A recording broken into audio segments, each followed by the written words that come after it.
this conversation going. So yes, good afternoon, everybody. My name is David Smith. I'm the Director of Diversity Programs here at the International Franchise Association. I manage our Diversity Institute, which has 3 affinity group councils that are all poised and positioned to help bring the good news about franchising to diverse communities. And so today's webinar is hosted by our Hispanic Latino Franchise Leadership Council. And we'll be talking about wealth creation and closing the wealth gap in the Latino community through franchising. We have a wonderful set of panelists that you'll all hear from shortly. And I'd like to just really dive in. We have Diego Guimaraes of Infinity, Erika Schrieber, and Monica Tapia-Mularski of Season 2 franchising, and Louie Picazo of the LOLA Consulting Group. So instead of me trying to read all of your bios, I figured I'd just give you the opportunity to introduce yourselves. So let's start with you, Diego. Can you tell us, who you are, what you do, and why it's important to franchising? Absolutely. Thank you, David. Thanks for putting this together. It's an amazing opportunity for us to talk with Latins. From my accent, which I love it because it shows our diversity here in this room. I'm originally from Brazil. I was born in a very humble family close to 50 years ago, rounding 50. And I moved with my family to Miami 10 years ago. And I am the founder and CEO of Infinity Beyond Fitness. This is a wellness and health concept studio where we deliver training, nutrition, and recovery intended to our members. I'm celebrating 25 years in franchising this year.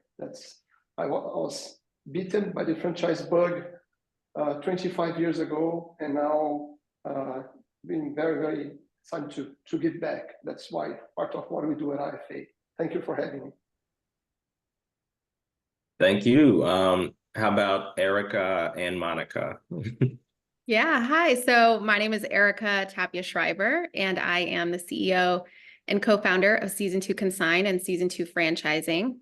And we are a social commerce platform. We specialize in the resale and consignment of luxury goods from brands like Chanel, Louis Vuitton, Gucci, Fendi, Prada, all the ones we know and like.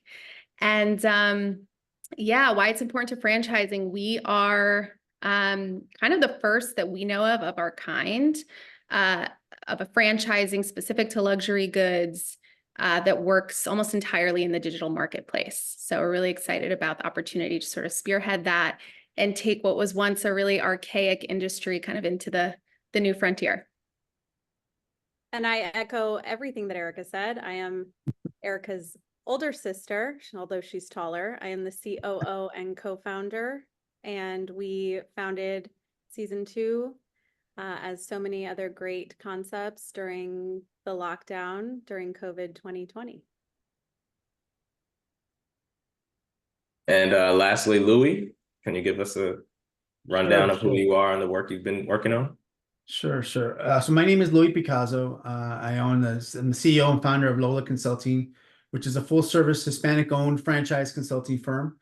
Our services range anywhere from matching entrepreneurs to franchise brands, using the holistic approach in that we match the whole person to the brand by adopting and prioritizing the long-term development of participants over a short-term success. And we also support emerging brands with key operational support and the infrastructure needed to scale. We also have an executive coaching program that enhances leadership and management skills by developing an individual self-awareness, spirituality, emotional intelligence, and ability to influence others. So we have a wide range of services that we try to fulfill every aspect of the franchise industry. I'm also very, very honored to be the interim chairperson for the Hispanic Latino Franchise Leadership Council, HLFLC. It took me a while to memorize all that and make that without mumbling through it. And we're very proud of the work that we're doing throughout the Hispanic community in franchising. And we are very excited to partner, obviously, be a part of this IFA and diversity program. And thank you, David, for allowing this opportunity for us to really share what we have experienced as Latinos in the franchise community to really provide that encouragement, direction, and incentives to really go out there and explore franchising. Awesome. So thank you all for joining us. As you can see, we have a very well-rounded set of panelists. The first question that I'd like to ask for everybody, when I think about being successful in franchising, I feel like you have to have a certain personality type. You have to have, the drive, the work ethic, the discipline. I'm wondering for each of you, again, I'll start with Diego. Where is home for you, and where did that work ethic first start? As I mentioned before, I came from a very humble family in Brazil. We, my parents put every single dollar or real in Brazil, or cruzado, the old ones, in the education of myself and my brother.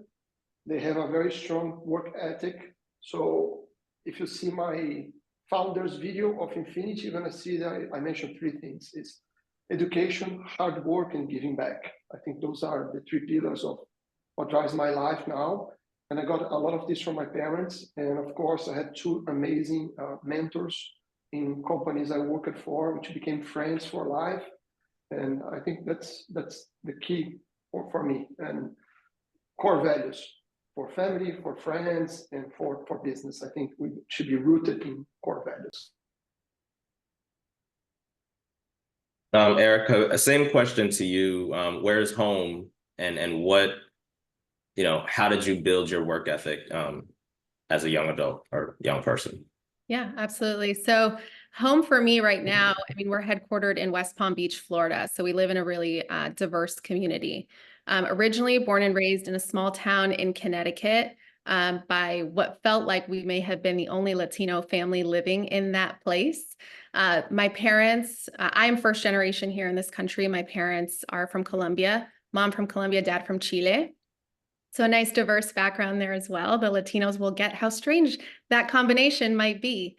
And so, yeah, but with that said, my work ethic came from my parents, without a shadow of a doubt. So they came to this country when they were teenagers. I get emotional thinking about it, but, they gave everything to us. Let me take a deep breath. Yeah, I mean, like so many families, so many Latino families that emigrate to the United States, your parents give you everything that they have, and including that work ethic. And so really important for us to, around the table, my parents talked a lot about the future and creating generational wealth. That was a conversation that before they could even do it for us, we really talked about the future, doing it with integrity, with a spirit of excellence. And those are some of the core values that we maintain even in our brand, that have been infused by family, but also by faith into our brand. Sorry for getting emotional there. No, we love it. Monica, growing up I in the was getting same ready to house, tap in. growing up in the same house with hearing those, kitchen table talks, what was your first experience in entrepreneurship or franchising in general? Yeah, so being first gen, as soon as I turned 15 and I was legally able to work in the state of Connecticut, I went and started scooping ice cream because my mom and dad said, we have worked really hard and we will give you all of the education and all the opportunities we can, but you are going to learn how to work and earn $1. And so I think that I say that to my children now. I have a soon to be 14-year-old boy, and I'm like, as soon as you're going to be able to go to work, you're going to learn how to earn $1. And I think that instilling that work ethic in that way is so important from the beginning. But I started in entrepreneurship when I started a mobile spray tan company when I first moved down to Miami. And it was something that I did. I was pregnant and I was trying to figure out what I was going to do, newly married, and it just kind of took off really well. It was during a time when Groupon was really helping local small businesses, and I then sold it. And that was my first experience in entrepreneurship. And then I actually was also a franchisee in a past life. Now I'm a franchisor. I was a franchisee of a brain balance center, and I just got hooked on the concept of franchising. It really helps in diversifying the ability to make a life-changing impact for your family by way of a current business model that's proven and that works. And that, we love to hear that. That's the main point of this conversation today, is for you guys to share your stories and help the people in the audience understand that there are several different paths to creating wealth through business and franchising. With that, I want to pass to Louie. When we were talking about this conversation, kind of brainstorming, we were talking about generational wealth. And so, for you, how do you see generational wealth? What does that look like? We have two sisters in business together here on this call. What does that look like, and how do you see that in the Latino community? Well, I mean, for me, it all started growing up in East Los Angeles, California. And I grew up there. I was born and raised there. And I now live in Phoenix, which is a completely different environment from East LA to Phoenix, Arizona, right? So I grew up there and seeing that locked into this community. And my family they were entrepreneurs. My cousins owned a beauty salon. We had a grocery store. We had a gas station. We had a ice cream parlor. We had these businesses and in our that I grew up in. However, the difference is that we got into business because that was the thing to do. We were survivors. We had to get in there. We had to do something because we were surviving. And that's all we knew, right? Is to survive and how to make that dollar, as like Monica was saying, right? And my parents taught us how to do that. But where we missed is creating that generational wealth. What does that look like? And what is generational wealth? Tell me, if you would have told me what generational wealth, talk to me about generational wealth, 20, 30, 40, 50, 40 years ago, I would have not known what you're talking about. I had no idea. Now I see the importance of it. Now I see the purpose of why we as Hispanics and Latinos in this community in franchising should start off with understanding and what is generational wealth, what does that do, and then utilize the tool or the vehicle of franchising to make that happen. And I think all of us are here have a chance to really make that happen for the new franchisees that are coming on board, to really educate them about what is exactly generational wealth and what does that mean, not only for them, but for generations to come after them, right? Because we all want our legacy. We all want a legacy. We all want to create a legacy. We want to be able to have the seasons to consign. We want it to be a legacy. We want it to move forward. We want the infinity gyms of the world to say, you know what? This is, I remember this brand. We had this brand for 20 years. It's run down my family and it's still here today. It's still prospering. It's still functioning and being a part of the community. And I think it's so important for us to understand what that is. And it's our responsibility as franchisors to educate our franchisees in creating that. Now, it not only helps them in their personal financial life, but it certainly helps the brand and it helps franchising as a whole. Absolutely. So, and David, if you don't mind, I think one of our key roles here today is to bring fancy words into something that is palatable for everybody. So generational wealth, it's a nice word, but it's just the ability of you putting wealthy together and be able to transfer to your sons, that they can transfer to your grandsons and keep your legacy growing. Even if you sell your business, you're going to make money, create a new business, we live for your next generation. And the next generation will always be more educated, more wealthy, and more willing to do the good for others. I think absolutely. It's our duty here to bring this to something that is very palatable for everybody. Yeah, Yes, 100%. Wealth isn't just financial. It's knowledge, it's values, it's social capital as well, building relationships that generationally are going to help build a foundation for your children and their children. Yeah. And if I can offer a thought on that, Louie made me think when he talked about survival just now, that's so true for so many of our families.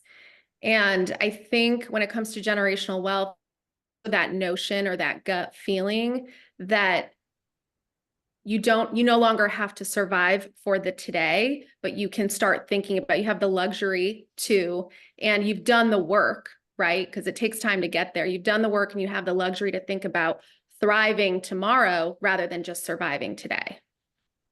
Mhm. Yeah. And I tell the story, and many of you have heard it. Again, going back to East Los Angeles, where I grew up down Whittier Boulevard, I used to walk and I would see all these stores as a kid. I see the same stores we go to, me and my grandmother, we would go into the same stores, visit the same people, see the same folks all the time. And as I grew up, and then I started to get out into the world and really explore what life was all about, and going to school, and then going into school to franchising, then understanding franchise, becoming a franchise, and then really grasping and taking a hold of what franchising really is. I would go back and I would see the same store. I would see the same stores, same location, same area, and the same blocks. Except the only difference is that now they were owned by the sons, the daughters, the aunts, the uncles, or the grandkids, right? But it still had that same store. And it brought me to think about this. I'm like, God, if they knew, and I say this all the time, if they knew the power of franchising, they could have taken that concept, that brand, and they could have taken it to other locations within their city, to other locations in the state, to other locations nationally, maybe even globally, right? And to Diego's point, not only, and everybody's point really, not only you're teaching them how to create wealth, but you're teaching them how to respect others, how to deal with others, how to negotiate with others, how to be, transparent, and really the good, the great, all the qualities that somebody needs in order to be successful, an successful leader. And don't we want all that for our kids? Yeah. Absolutely. Absolutely. So we have franchise, or people with franchise experience, whether they be franchisees or ZORs. You all currently are in the franchisor lane. Can you kind of tell me your experience, your journey to become a franchisor? Did you just start your own business and grow it, or did you have previous experience as a franchisee that led you to believe that you should become a franchisor? Or kind of walk me through your thought process there. I can start. As I told you, I'll need to be back 25 years ago. But I was working for a US multinational company called VF Corporation. You know the brands, Wrangler, Lee, Jansport. At that time, I was the controller for Latin America, with 600 franchisees in Brazil, Chile, Peru, and Argentina. It was my MBA on franchising. I learned so much. I was 27. I left that company and opened my first business, not a franchise, something in IT that I was passionate about. But since then, for the past 22 years, I've been an entrepreneur. And I've been a franchise consultant in Brazil. I was a franchisor of a hobby, specialty beers. I was the first franchisor of specialty beer bars in Brazil. We merged with our biggest competitor. Now they are over 150 stores all over Brazil. When I moved to the US, I was invited to manage a great business. We were the first area developers of Orange Theory. We grew that area from north of Tampa to south of Naples, the Gulf Coast of Florida, to 40 franchises, nine studios that we owned, and 31 franchisees. We were the best operators of Orange Theory in 2018 and 19, and we successfully divested that business prior to COVID in 2019. Since then, I started, okay, what's next? Yeah, because as an entrepreneur, you don't retire. And next was Infinity. So in the middle of COVID, everybody was hurting, but it was my aha moment. And I said, okay, we need just to get people healthier, not necessarily fit. That's when the dream about Infinity was born. And we are a business that by combining training, nutrition, and recovery, we're just trying to get communities healthier. That's my 25 years story on franchising here. So franchisee, franchisor, area developer, and now franchisor.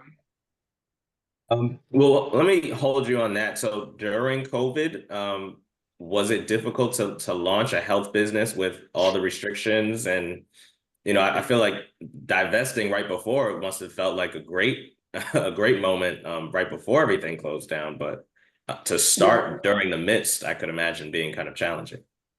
it was challenging, but I tell my team, I tell my potential franchisees, everybody, this is a marathon. This is not a 100-meter sprint. And I think every entrepreneur should have that in mind. Whatever you think is going to take a year, it's going to take more. I don't know how much more. I just know it's going to take more. If you make a budget of X, it's going to cost more. I don't know how much more it's going to cost more. So at that time, we said, okay, we have the time to prepare during COVID. So we put a lot of research in place. We spent hours and hours traveling and researching during the end of 2020 and the beginning of 2021. Then we were 100% sure about the concept somewhere in the middle of 2021 when COVID was not that bad anymore. And we start putting all these puzzles together. Our first flagship studio was built in 2022, still feeling the effects of inflation, short of labor. Miami was a booming city. So till now, the city of Miami and Miami-Dade County can handle how many permits and licenses of this booming area. It was challenging, the building aspect. Competition was higher than it was prior to COVID, but here we are. I think it was a very great first studio. We are going to our second corporate-owned studio very soon in Miami, and now ready to franchise. That's where we are. So we took that time that we couldn't do a thing to do something, research and building what was going to be next. Awesome. Monica and Erika, you mentioned starting around the same time, but a completely different concept. What was it like starting during COVID for you? I imagine you didn't have to deal with the in-person challenges that Diego might have faced. Well, COVID really helped us build something that just didn't exist at the time up until COVID. So Erika actually brought this to me. I had successfully exited as a franchisee and thankfully before COVID. And then Erika said, I have this idea. And I thought she was insane because we're all in lockdown. What are you talking about? But I then, I said, okay, you jump, I jump. So we did it together. And our concept was really built on the fact that we wanted to change the face of luxury resale because no one looked like us, no one spoke like us. We wanted to make it more approachable, more attainable. So, people who maybe didn't think that they had a place in the luxury space to be able to have access to luxury items, we wanted them to be our clients. And we decided, okay, we're going to make this completely e-com, make it accessible to any and everyone, shoppable. And that's all kudos to Erika and our developers, all the technology in place to be able to have live shopping software built right onto our website. And so if you think of QVC, it's similar, but it's season 2 and luxury handbags. And so we specialize in live shopping on our website because we decided early on we need a way to connect with people, but everyone is at home. And how are we going to do that? And so we started live shopping to be able to connect with people at home. And it just grew from there. So Louie, from your perspective, as you're helping people get into franchising, what are some characteristics that you've seen about, successful franchisees and franchisors that they've all had, to kind of get started and grow their franchise businesses?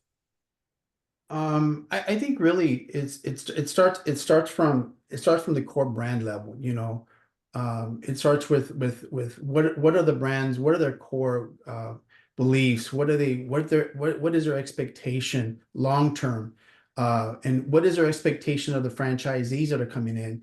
Is there a match? Because I've seen it all. I mean, I've seen this where brands are just taking anybody that has a heartbeat and money. And that's not the way to go. Sometimes you really have to, if you want to create a legacy, if you want to create this generational wealth that we're talking about, it starts from the beginning. It really does. It starts from the beginning. But you know, we see those franchises, those brands grow when they really know exactly what they're about, what they want to accomplish at the end of the day. How do they want to present themselves to the community? You know, and then equally so, what franchisees, what do they really want? So it's an exciting opportunity for brands when they're at that level, when they're starting at that level, to really really be able to help not only themselves but the franchisees that are coming into them. You know, I was gutsy enough to open up as a franchisee a cleaning business during COVID. And you know, I didn't want to sit around not doing anything, and I'm like, no, I got to do something, right? And so my personality is I just can't stay stagnant. I have to be doing something, and so I decided to get into that business, and did it for about 2-3 years. I realized that cleaning wasn't my thing, and successfully exited out. And these folks this other brand that bought me out they're still functioning, still doing their work, and I still consult with them and still guide them in the process, because they were a young growing brand themselves. So yeah, really understanding your core is what's key. So a question for all of you, in terms of the franchise community, how do you think the franchise community can support the Hispanic community of entrepreneurs and franchisees to kind of create more interest in franchising? Yeah, I'll open that to anybody who's. Yeah, I'm happy to take that first opening. So, you know, I think what's been really important and successful for us is that, you know, we're really proud to say that we're 100% female owned, and we're also 90% women of color owned. And so that's really important to us. We like to talk about that. And, you know, I think something that has contributed to that is the fact that there are women of color at the helm. We are visible leaders. And so I think in terms of the franchise community, kind of whether they are vendors or sponsors, or if you're a franchisor or you're a franchisee, I think kind of the best thing that we can do as a community is to make sure that we're putting people of color in visible positions of leadership, because I don't think we can underestimate the power of seeing someone else that looks like us, feels like us, talks like us, maybe has a similar culture, where we can create those bonds with people on the other side of the aisle. You know, if I may address that, it's so funny how you say that about Latinas and women of color. I ran across this data, and I'm hope somebody comes up or says something so I could throw this in there. And Erika, thank you for that. My pleasure. Really, across the United States, Latinas are building generational wealth. They're the ones who are building generational wealth. 77% of affluent Hispanic Latinas say it's important for the next generation to understand the value of hard work. Compared to 70% of affluent Hispanic Latino men, Latinas are almost 30% more likely than Latinas to list the desire to achieve generational wealth as their top financial motivator. So Latinas are in the leaderboard when it comes to this, because you know they're thinking about their family, they're thinking about what's going to happen tomorrow, they're thinking about how we're going to really get to this point. And so we're really excited. I thank you, Erika, for I was so itchy to share that with everybody, and I found that very interesting. I love that you shared that. Thank you, Louie. I appreciate that very much. Kudos to the Latinas.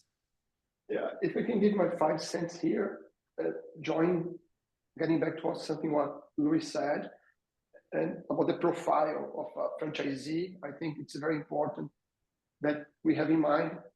First of all, it's a brand that you connect with, what Louie called it, it's rooted to your core. The second one is you must be able to execute and follow process that somebody has been thinking and putting a lot of effort, money, sweat and tears to commit the mistakes that you want you to avoid. I think this is important. So if you want to create something by yourself, your own business, go for it. But franchising is about trusting your franchisor, trusting the brand, the concept, the process they put in place, and executely, night and day, flawlessly. And finally, and I think it's one of the most important for the Latin community that we are trying to approach here, it's be absolutely sure that you have the financial resources to meet the requirements of your business. Okay? Latins are the growest community in income and wealth in the US for the past 15 years, and will be for the next 35 years for sure. The growing, we have over 60 million, 65 rounding, if you get Brazilians and everybody that's not exactly a Latin. Those Latins are putting a lot of money in their savings, much more than other minorities and traditional Americans.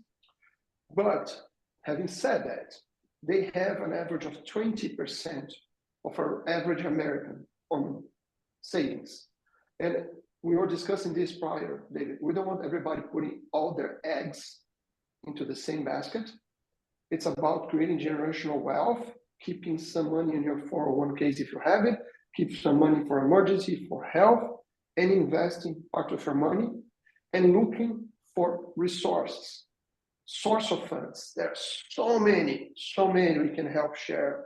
I think it's IFA's role has been amazing on doing this, but we have SBA loans, we have regional loans, state development banks. We can get money for free in some cases to help you start your business. So find a brand, execute, and be sure you have your enough money from you or for third party to execute what you're looking for. You can build so much, but you need to be sure you have the money to get there. Absolutely. Thank you for sharing the resources. I want to ask, like, I guess practically, Monica and Erika, where did your startup capital come from? Was it savings, or, was it passed down to you? Was it, where did that first bucket of money come from for you? I think our parents instilling in us the importance of hard work, but also saving and being smart with our investments really helped significantly. But Erika and I don't have any investors even to date. It's just myself and Erika. We're the sole owners of our companies.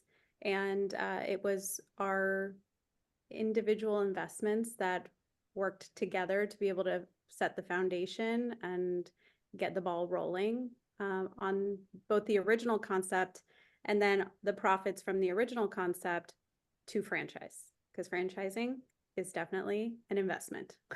Absolutely.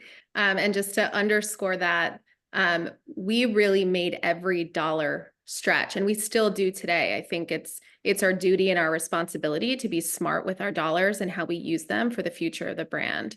So when we started the franchise company, we did proof of concept for about 2 years, and once we knew that there was something there is when we decided, you know what, we're not going to go spend all this money that we just made in these 2 years. We're going to invest it in the future of the brand. And so that's what we did. The original concept funded the franchise company. So for anybody who's interested in franchising with Season 2 or with Infinity, can you give us just an overview of what they should have or what they should be coming to the table with in terms of capital and capacity? Yeah, absolutely. So with a Season 2, we are the vetting process. I've actually taken over Fran Dev for us in-house, and something that I am very passionate about. And we make sure that any individual interested in a Season 2 is well capitalized with proof of funding in an executive packet, and it's ranging between about 188,000 to 275, just depending on if they're in a prime market or not. But being well capitalized is so important, Diego, to just kind of piggyback off of what you were saying. Most entrepreneurs will unfortunately not do well because of lack of capital. And so it's incredibly important to us that, yes, you fit our core values, spirit of excellence, focus on people, commitment to integrity, but that you're also well capitalized for your protection and for the protection of our brand. Yeah, I think I will start saying that we are not in the business of selling franchises here at Infinity. We're in the business of awarding franchises. And what does that mean? Yeah, because I've been closer to the cultural capitalism movement for the past 16 years, from Brazil to the US. And since I joined IFA as a franchisor 2 years ago, I've been very connected to the responsible franchising movement, which we love to see this grow, because selling franchises is not that tough, guys. And I'm saying this not because I want to pretend, just it is not. What's really, really tough is to sell franchise to a franchisee that 3 years from now is going to be making $1 million in their business. This is what I'm looking for. We're looking for, first and foremost, ambassadors to our brand. It means that you should be a fitness and wellness enthusiast, and you know the impact of a health lifestyle in your life and the life that you love. So this is the first ground for us. So that's the connection to the brand. The second, it's exactly like this. It's you need to have a strong balance sheet for different reasons. Number one, credit is much more scarce nowadays. Credit is much more expensive nowadays. But I was very fortunate to be on our Emerging Franchisor Conference at IFA New Orleans the end of last year, David. And somebody said, you need to be absolutely sure that not only your franchisor has a strong balance sheet, but your franchise system has a very strong balance sheet. Because when the bad times come, if they have a good balance sheet, they're going to survive and be stronger. And those with weaker balance sheets, they're not going to be there. And third is we are looking for people with business acumen and entrepreneurship spirit. We're looking for people that fulfills the gap of executing, working hard, being behind the counter. We don't believe, let me rephrase it. I believe that the best franchisees I ever had at VF Corporation, at Orange Theory, my beer business in Brazil, they were the ones that were there working at the franchise. Doesn't need to be full-time, but the best results arise from those, at least at the very beginning, they are putting some effort being there.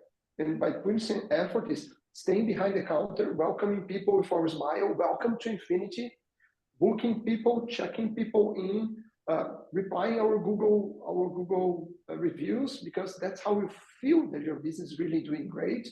And not just by believing your studio manager or your head coach on that. So those are the things. Be passionate about the concept, have a good balance sheet, and be willing to spend some time managing your business, even if you have a manager there.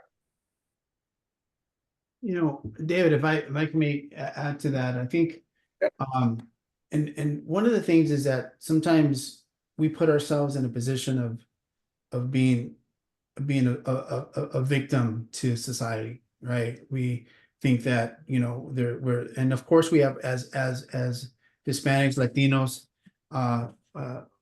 people of color they do have hurdles, and they do have that, but there is a way to get around those hurdles.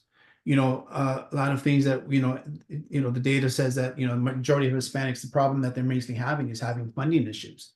They can't get the funding, they can't get the loans that they need in order to go and buy franchises in this case. And I think I think we all had our issues. We've all had issues in business and growing our businesses, and how do we start and how do we do this, and really understanding, going, and again, piggybacking on what Diego was saying, is having financial knowledge, financial literacy, in understanding what that means, right, Diego? I think I don't think none of us came into this knowing everything. I can guarantee we didn't know everything when we were getting into this. We were just, you know, but there has to be some strategic methods in how to get into it, right? And how to get into franchising, and knowing, like you said, like we've said before, Diego, that there is going to be obstacles. There is going to be things that are going to come into place that if we think it's going to take a year, it may take 2 years. If we think we're going to need $100,000, we may need $200,000, right? We never really know what to expect until we get into it. And I think, but having that financial literacy is important for every Hispanic, Latino potential franchisee that's going to get into it, or a franchisor. Get yourself educated in what that means, what that looks like. You know, there are many, many, many resources for Hispanics to get in, to get funding for businesses. There is a ton. There's a lot of things. You just need to ask and search and knock on doors, and people will help you. They will help you. I mean, great point. I'm sorry. I remember you asking us 2 days ago if you mind sharing our personal stories, and we said, well, that's what Latins do. Yeah, that's how we really connect with people. And I think that Louie gave me the right time to tell a little bit in 1 minute about my story, okay? When I said I came from a very humble family, my time to get emotional now, Erika. My mom and my dad worked since they were 11 and 12 years old. I worked since I'm 15. They moved to São Paulo from a little tiny city in Brazil. And we lived on a basement for 18 months, the four of us.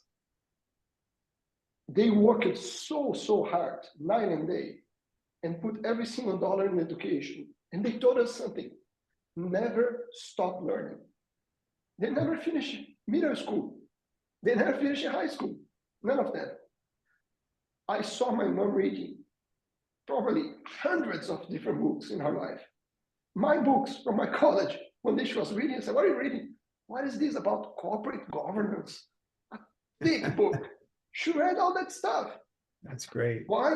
Because it's about learning and being very, very deep connected to what you want. That's going to make you an amazing entrepreneur. It's fight and hustle and ask. And most important, ask for help. What you just said. IFA has so many resources. We have right now a program going on to help people to be franchisees for the first time. We are here.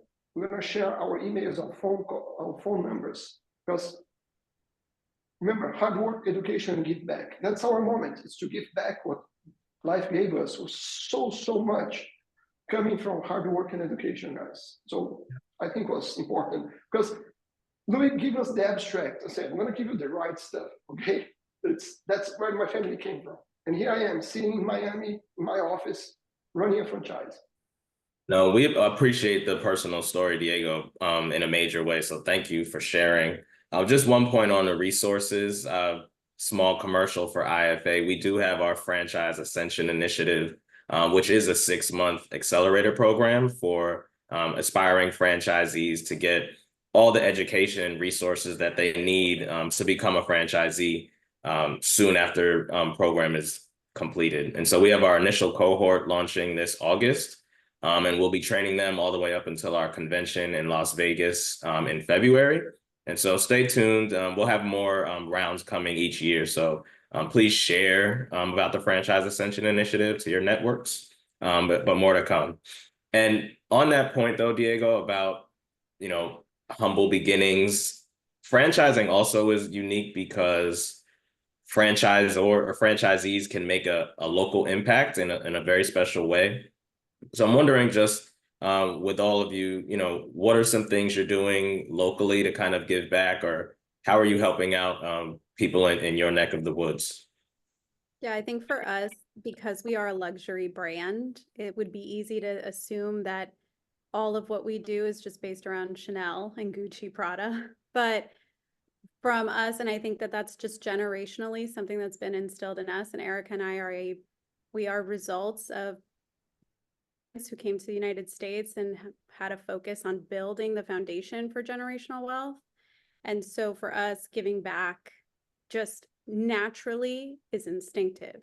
Have to give back. And we created a nonprofit. So in the state of Florida, we own a nonprofit that's called Handbags for the People. And we collect handbags that our customers, maybe we don't sell them, brands we don't sell, or they're too worn, and we will distribute them filled with items that, are necessary for women to women's shelters, because handbags are a beautiful accessory, but they're also a tool for many women to be able to carry all of their necessities around.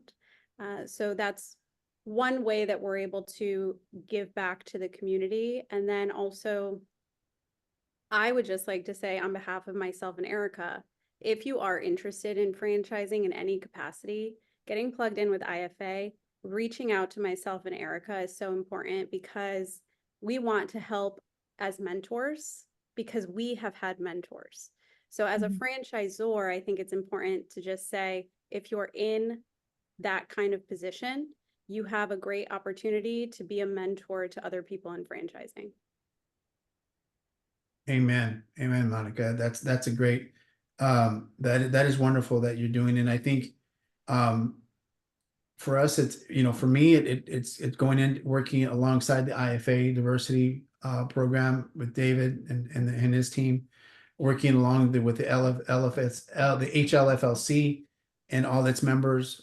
There's real great resources. All of our members that are on the council, and you guys know all of them, they come from astonishing backgrounds. And they're great opportunity just to pick their brains. It's really it. And I take advantage of that. I'm very blessed to be a part of that group, and to right now to be an interim chair for that group. And so I learned a lot from that group because, like Diego was saying, there's never, I say to myself that the time you stop learning is when you're 6 feet under, really. And you always are continuing, have to start to learn. And how I give back is in many ways, because I've been blessed with all the knowledge and the people around me that have been so supportive of my growth throughout the many years of 25 plus odd years of being in franchising, that I've learned, taking so much from so many, that I want to be able to give back. So I'm a SCORE mentor right now as well. So I help focus on the Hispanic population within SCORE that needs assistance. I'm focusing on that. I also do a lot of activity with the Hispanic community within our church group, and we just started a program called Franchising for Christ, and so we really focusing on taking the spirituality of that and putting into the business, and how to really bless your business into really growing it, and those basic fundamentals that we do. And so that's another part of what I'm doing, and it's just really giving back to the community the community has given us so much, right? And it's time for us to do that. Yeah, on a personal level, I've been doing so many different stuff on nonprofit organizations, primarily in Brazil, where I came from. Here in the US, I've been giving back on the schools. PTA to treasure, it's tough, but somebody needs to do it. And I've been a mentor for different young entrepreneurs. I have 4 people I give help, as I have 2 mentors as we speak, because we are always learning. And at an infinity level, we decided to do something very simple and straightforward. Our locations are usually located in very wealthy communities, because that's the business model, is how it's developed. But here in Coconut Grove, where we are, some of you may know, we have a wealth community, one of the wealthiest communities in South Florida, but we also have one of the poorest communities in South Florida. And the way we do it is by giving time of our team and raising funds and materials to the Coconut Grove Food Bank. Every single event we raise either supplies or money, and we match one by one. Whatever we raise, Infinity puts another dollar or another supply there to be given back. And that's what we're going to be doing for every single franchisee. We cannot enforce that, but that's the spirit behind. The spirit behind us is we need to give something back. And we're going to strongly help franchisees to support local communities on whatever they feel they. Excellent. So I have one final question, but wanted to also open this up for anyone in the chat. If you have any questions for any of the panelists, feel free to shoot your question in the chat, and I'll try to answer them all, by the time we can wrap this up. But for me, my last question, just a piece of advice. What's one piece of advice that you would give to an aspiring entrepreneur, Latino, Latina, who's thinking about entering the franchise community, or thinking about starting their business? What's one piece of advice that you would give them today? I would say ingrain yourself in the franchising community. This is not sponsored, but ingrain yourself in IFA, right? We have been so fortunate inside of our brand, both just as entrepreneurs, but also as people, to join the IFA because the spirit of franchising really is to give. We are so generous inside the franchising community. So if you have questions, be shocked if you're not already in the space, you'd be shocked at just how willing and able people are to share with you, to teach you, to take you under their wing, give you resources that, answer questions that you had, maybe it took you a year to uncover and try to figure out. So I would say join your IFA, join your local chapter, and reap the benefits of a really great community. Thank you for that unsponsored commercial. And I think on top of that, which I totally endorse, it's the truth. IFA help us shortcut so many times. Just send an email to anybody, and if they don't have the answer, somebody in the community has the answer, and 2 or 3 days later, here comes a document for you. It's amazing. But I think my message, it's about faith. It's believe it. Believe it's for you. Isto é para você. Isso é para você. Brazilian, Colombian, Argentinian, whoever you came from, your roots are from, just believe it. It's for you. It was for me, first for those amazing ladies from season 2, and like us, we have dozens of nice stories on the Latin Hispanic Council to share. Get close. We have our Facebook page. Louie, we're going to give you the ball on your court to make some advertising about our Facebook, our LinkedIn page. Follow us. We have amazing things coming on. IFA is always bringing support not only to minorities like Latins, but other minorities. Follow, ask for help. We are here to help. I'm here to help. Yes, Diego, thank you. Yeah. Go ahead, Erika. Oh, no, I was just going to say, I echo all of what has been said and just would reiterate, don't be afraid to ask someone if point blank, will you mentor me? Can I meet with you maybe once a month or once a quarter on a phone call? I have an amazing mentor, and I was terrified, but still did it. So if you're scared, do it scared. And I walked up and introduced myself at IFA at the annual convention. And then fate just had it that we met again, and she is a mentor for me in the franchising space. And so just don't be afraid to ask someone if they'll just meet with you for 30 minutes, because everyone seems very open to helping within the franchising community. Yeah. No, I agree. It's and I think we all can join the consensus, and I will join the consensus of asking. There is no such thing as a dumb question. And so you get out there and really it's like Diego and everybody was saying, it's having that faith in yourself, the confidence in yourself to take yourself to the next level. And I think with the help and support of mentors, support groups, somebody in that position can really excel. And I think that all of us here have been blessed with so many great mentors, great people around us that supported us. And let's, why not us be that as well to others as well. And like Diego was saying, look us up on LinkedIn and on Facebook. Reach out to us, reach out to the HLFLC directly, on LinkedIn, or me directly. And listen, I'm here to help. That's my love language, is really helping and supporting others. So take advantage of that. That's awesome. Thank you, Louie. I see one Parag. Yeah. Yep. Hey, thank you, David. First, I just wanted to quickly, I kind of snuck myself into this meeting. Thanks to Louie to give me this opportunity. Very great to see everybody over here. I'm in New Jersey, by the way. So when you mentioned Connecticut, I felt the East Coast connection here. But guys, I'm a business finance advisory company. I'm the founder of a business finance advisory company in New Jersey. Former banker for 20 years, done 7 different banks, 9 through different names. Been associated with SCORE, with SBDC for the last 10 years in New Jersey as well. As a counselor, I serve on the board of one of the SBDCs here in New Jersey as well. But also I'm part of an Asian Indian Chamber of Commerce in New Jersey. I've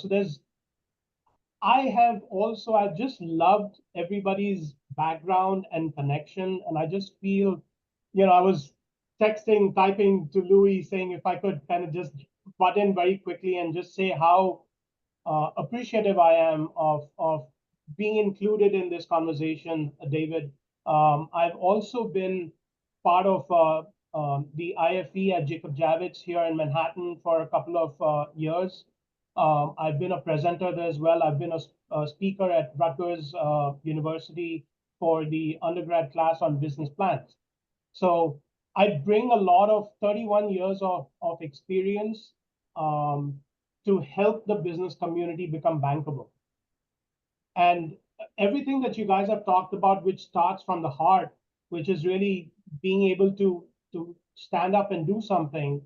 I'm on the other end of it, which is the continuity end of it, which is being in banking, being able to kind of understand from the other side what banks are looking for is what I bring from my advisory company. It's about the pieces of the puzzle that need to resonate, that need to kind of fall in the right place so that you're ready to kind of take the next leap of faith. Yeah, thank you. Thank you for that. I mean, as you all know, there's so many resources here just on this phone call. So, reach out to us. We can connect you with all types of access to capital resource partners. So Parag, thank you for that. We are at our time. So I just want to say thank you once again to all of our panelists. You all were amazing. Let's continue to spread this webinar, share it with your friends, share it with your networks. The things that I took back was, dive in, be bold, embrace the network, embrace franchising, believe that it's for you, and just ask people plainly, will you mentor me? I think just being bold with our asks will get us a long way. So thank you all for joining. We'll talk with you later and hope to see you again at another webinar. Thank you. For having us. Thank you, David. Thank you, David. Thank you. Thank you, everybody. Thank you. Thank you, guys. Bye-bye.